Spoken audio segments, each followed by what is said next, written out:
Understanding கடவுள் is so complicated. ஏன் அப்புடின்னா ஏன்னா கடவுளே காம்ப்ளிகேட்டடான ஒரு விஷயம் தான்.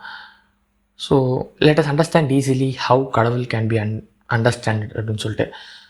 எப்படின்னா there are 4 lines now. Okay, so these 4 lines ஞாபகம் வச்சுக்கோங்க. ஸோ இந்த 4 லைன் இருக்குது. ஸோ இந்த லாஸ்ட்டில் இருக்கிற ஒரு லைன் ஃபஸ்ட்டில் இருக்கிற இந்த ஒரு இடத்துக்கு போகணும். அதுதான் அதோட டெஸ்டினேஷன். பட் அது போக விடாமல் தடுக்கிறதுக்கு நடுவில் 2 லைன் இருக்குது.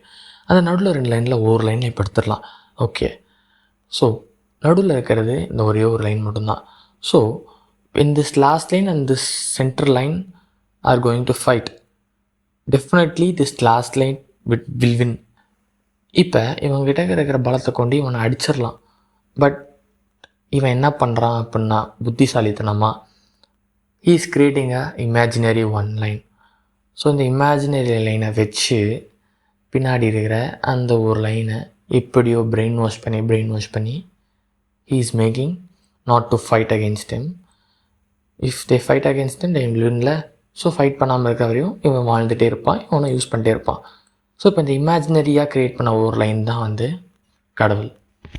And I hope you understand this thing.